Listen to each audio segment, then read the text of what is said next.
Right, quick Friday afternoon update. What have we been up to, Tyler? We have been working on the new workshop a lot this week, so we haven't done many videos this week, have we, Tyler? But we're getting there. Right, slightly different. We're going to show you a couple of the things that we're working on. We do source a series of parts and accessories. Some we design and others we search for, we get offered. Obviously, if it's a UK supplier or we had that stuff from Land Rover Passion in Italy, we're always interested to see what other people have got. And we've got some examples of stuff we've been offered or searched for here. And normally we just buy a few samples and evaluate them. And we don't normally show the parts we don't then go on to sell. But I thought I will share with you some of the parts that we may or may not sell. And you could let us know, is that a good idea? And a lot of these ones here we're going to go through have got slight problems with it. That probably means we're not going to sell them. But should we look at working with the supplier to improve them, or should we just give them up, or should we design something similar? Right, what should we start with, Tyler? Let's start with these. Now this, headlight protector. Let me start with this one here. So, this is a headlight protector. Now there are several issues with this, and we'll go through them, and there's probably some I haven't spotted, so let me know your thoughts. So, the idea of this is for the new Defender. Now there are a couple of problems with these. Now we don't have any headlight washer jet or headlight cleaning on these, but I'm pretty sure some of the cars do. Now if you cover this over here and then you wash your headlight, you're going to end up with one sort of sauna steam bath going on in here, which isn't going to be great. Now obviously any form of cover over your headlight, you will lose a bit of light transmittability through both as it passes through and reflecting off internal surfaces. But that wasn't a major concern of mine. And a lot of the early Freelander ones had a Perspex headlight cover. Now, the headlights on the Defender can be kind of expensive, and we have had people write in and say that they have had headlights crack with items coming off vehicles they're following. So there is a need for some sort of protection depending on where you live and the environment you drive. Right, there's another couple of problems with the product itself. Now, if you look here, you can see this is double-sided adhesive. Now, you can see that the double-sided adhesive, can you see that in the camera, Tyler? You can see where it is stuck and where it hasn't. There's a couple of other issues here with the overlap. So you see the tape comes along and overlaps. Maybe you can get it that way, Tyler. It's got like a double thickness. And obviously, if you were to stick it like that, then it would rock about that point. You wouldn't have contact. Now, I think if we can work with this product, it's a good idea, but I think we need some way of it to be a clip on, so when you wash your car you can take it off. And the other problem, so we've sold some of it. We've taken the tape off and painted the backside black, and that looks a lot neater. But they're a nice product, they're well molded, so we need to find out a better way of gluing those on. Now I might glue these on now. We're off for a drive this weekend, so I might fit them. And let's just see in normal rainy English weather, how much do they steam up and condense. Right, there's one product. Should we do it? Should we work with it? Should we have a clip? Would you drill your plastic surround? Bear in mind this plastic surround is replaceable.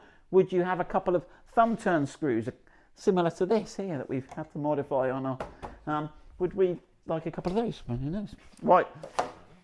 This product, nothing wrong with. Have you seen this one, Tyler? One? No. No, right. Tyler, maybe you can explain to me. So this, you've probably got a, oh gosh, watch my, right, can you see this panel here, Tyler, in behind the windscreen? You're tall, can you see that in the camera even?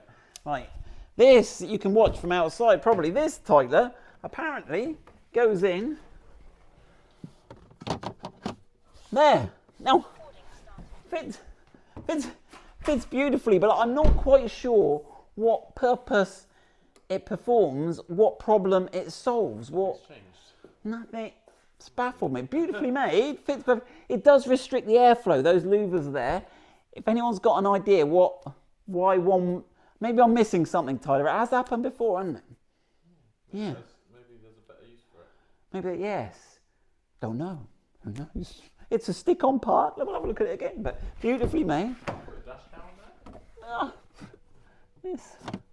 I mean, you can see it's got the louvers, but it's actually these louvers here are more restrictive than the, and it's got doubles. I mean, and there's your rain sensor, I think that's the rain sensor or the light sensor. So beautifully made, but I have no idea what it's for.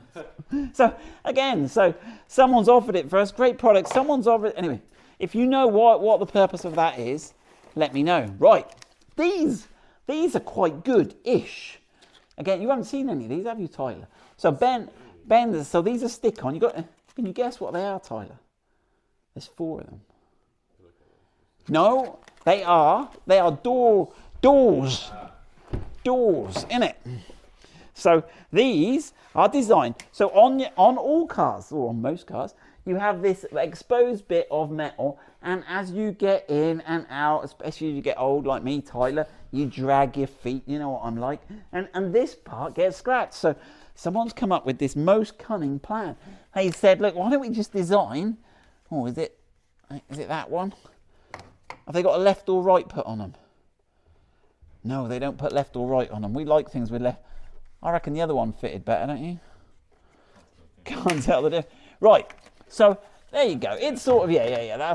So it goes there. And at first thought, I mean, the shape isn't quite right. The profile, there seems to be a bit of a gap there. But it's not too bad, is it? But there's one thing I don't like about this product. And it's generally good, and it's a good idea, and it does solve a problem. We like where you damage this. So we do like that. But the problem is, if you look at the door seals on the Defender, they're actually really good. So you've got an inner door seal here. Can you see this nice spongy rubber bit here, Tyler? And that closes onto this surface here, right? And that gives you I'm pretty sure it's that surface there when you look at it. Yeah. Now this one is your secondary seal, and that actually seals against this edge here.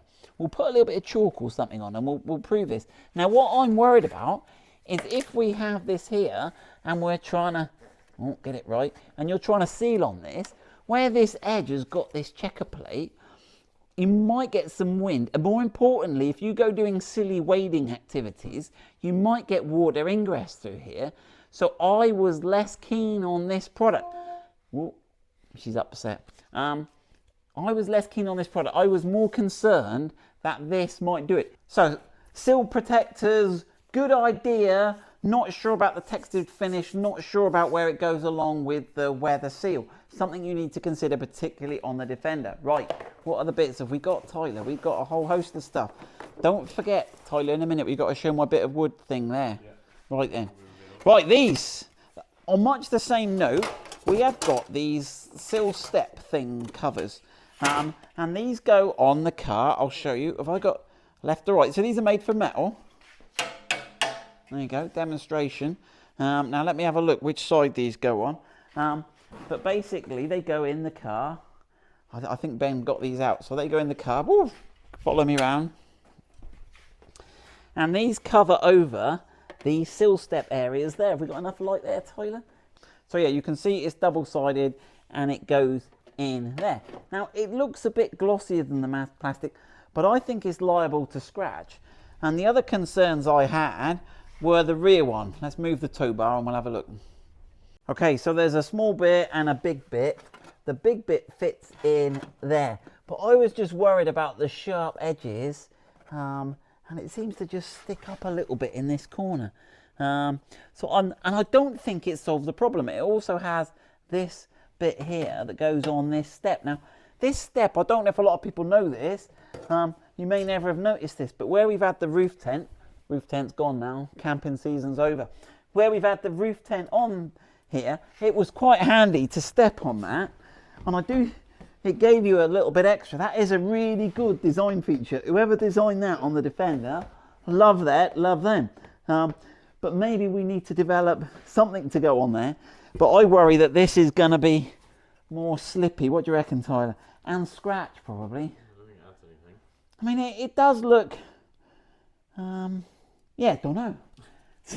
I'm not going to fit it on mine. Should we stock them? We're inclined to probably think that's a no. But let us know what you think.